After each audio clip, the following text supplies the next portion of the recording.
सृष्टि बचपन से ही दिखने में सुंदर नहीं थी, लेकिन अमीर बाप की बेटी सृष्टि पर उसकी माँ जान छिड़कती। मेरी बेटी कितनी प्यारी है, भगवान सबको सृष्टि जैसी बेटी दे।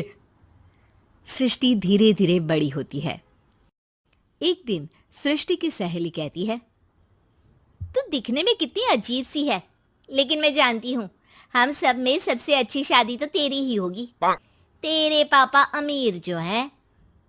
और बता नहीं सकते यार, दहेज तो हर कोई देता है, ये क्या ज्यादा ले जाएगी अपने पति के लिए? अरे बड़े शहर में कोठी है इसके पापा की। अरे पापा की है ना, कौन सी इसकी है? इसकी होती तब तो कोई भी लड़का इससे शादी कर लेता। अरे पापा की मतलब पापा की है तो मेरी ही है ना? किसने कहा? अब तेरी तो तब होगी ना जब तेरा भाई ना हो। वैसे भी शादी के बाद सारी प्रॉपर्टी भाई के नाम होती है। सृष्टि समझ जाती है कि उसे किसी भी हालत में माँ बाप की सारी प्रॉपर्टी को अपने नाम करना है, लेकिन कैसे? एक दिन सृष्टि का भाई शीनू कहता है, बहन क्या कर रही है? तुझसे एक बात करनी है। अरे हाँ हाँ करना, मैं तो तेरी बहन हूँ। बहन मेरी लाइफ में ना एक लड़की है, बहुत अच्छी है। मैं सोच रहा हूँ माँ और पापा से बात करूँ शादी के लिए। सृष्टि को समझ में आ जाता है कि भाई की शादी होते ही भाभी उसे एक दिन भी घर में बर्दाश्त नहीं करेगी। क्या बात है भाई, बताना कौन है वो? यार वो बहुत अच्छी लड़की है, पढ़ी लिखी है, मेरे साथ जॉब भी करती है। बस एक प्रॉब्लम है। हाँ प्रॉब्लम? क्या प्रॉब्लम है भाई? यार वो शादीशुदा है, लेकिन उसके पति ने उसे सिर्फ इसलिए छोड़ दिया क्योंकि उसके माँ बाप दहेज नहीं दे पाए। सृष्टि ये सुनकर न जाने क्यों खुश हो जाती है। अरे भाई तो क्या हुआ, लड़की तुझे तो पसंद है ना? शीनू को लगता है कि बहन उसे समझ रही है। वो इस बात से अनजान होता है कि उसकी बहन की मंशा पूरा घर हड़पने की है। सृष्टि अपनी माँ से कहती है, मम्मी मुझे तो बहुत चिंता है। पता है शीनू क्या कर रहा है? अरे क्या कर रहा है? वो तो काम पर जाता है और वापस घर आता है। नहीं ना माँ, वो यही तो नहीं कर रहा, बाकी सब कर रहा है। आपको पता है उससे प्यार है, और वो भी एक शादीशुदा लड़की से। ये क्या हो गया? मैं सोसाइटी में क्या मुंह दिखाऊंगी? अरे तेरे पापा तो यही कहेंगे कि मैंने ही उसे बिगाड़ दिया है। माँ देखो, मेरी बात मानो, पापा पर भी विश्वास करने की जरूरत नहीं है।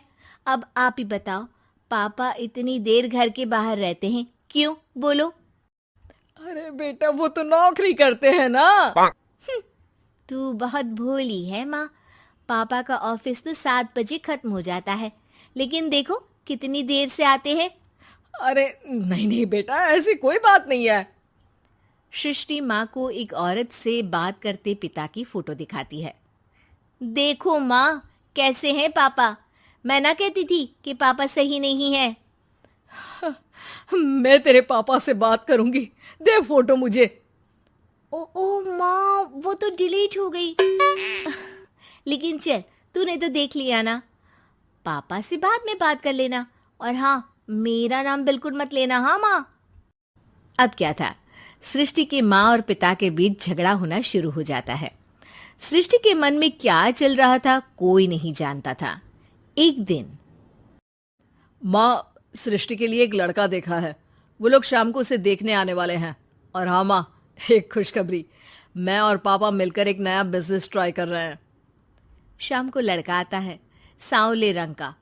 सृष्टि को तो बिल्कुल भी पसंद नहीं आता। लड़की की माँ कहती है, लड़की का चेहरा तो कोई खास नहीं, लेकिन अगर मेरे बेटे को आप लोग सेटल कर दें तो मैं उसकी शादी आपकी बेटी से करवा दूं। सृष्टि को लड़का बिल्कुल पसंद नहीं था। उसे भाई पर गुस्सा आ जाता है। लड़के वालों के जाने के बाद कहती है, माँ देखा शीनू मेरे लिए कैसा लड़का लेकर आया, न दिखाने लायक न सुनने लायक, सेटल भी नहीं, वो भी हम करे। अरे माँ, मैं जानती हूँ ये मेरी शादी किसी भी घर में क्यों करवाना चाहता है। अरे कैसी बात कर रही है बहन? तूने तो देखा ना, लड़के को मैंने ही मना कर दिया तुझसे शादी के लिए। जिसने लड़का बताया था उसने उसकी बहुत तारीफ की थी। बात आई गई हो जाती है, लेकिन सृष्टि का मन शांत नहीं होता। क्या करूं, कुछ समझ में नहीं आ रहा। मेरी शादी हो गई तो ये लोग पूरी प्रॉपर्टी शीनू के नाम कर देंगे, मेरे हाथ तो कुछ लगेगा ही नहीं। तभी सृष्टि को आइडिया आता है। वो किसी वकील को फोन करती है। जी देखिए, अगर आपके मम्मी पापा का तलाक हो जाता है तो आपके पिता की आधी प्रॉपर्टी आपकी माँ के नाम हो जाएगी, फिर उसे वो किसी को भी दे सकती है। सृष्टि अब माँ को बेटे के खिलाफ भरती है। माँ, शीनू पर नजर रखा करो, वो जिस लड़की के प्यार में है ना वो शादीशुदा है। यहाँ आएगी, सारा पैसा रुपया जमीन जायदाद सब हड़प लेगी। पापा का भी हाल तुमसे छुपा नहीं है। ऐसा ना हो कि मैं और आप एक दिन सड़क पर भीख मांगे। हे भगवान, मैं तो जीते जी मर जाऊंगी अगर ऐसा हो गया तो। ऐसा हो गया नहीं माँ, ऐसा ही होगा। अभी समय है, आगे का सोच लो। मैं तो कहती हूँ पापा से आधी प्रॉपर्टी लेकर अलग हो जाओ। पापा की आधी प्रॉपर्टी भी हम लोगों को अगर मिल जाती है ना तो अगले 7 जन्म सफल समझो। बेचारी माँ बेटी के कहने पर पति से तलाक लेकर अलग हो जाती है। सृष्टि अब पैसों से गाड़ी और अपने दूसरे महंगे शौक पूरे करने लगी। उसके दोस्त भी उसके पैसे इस्तेमाल करते।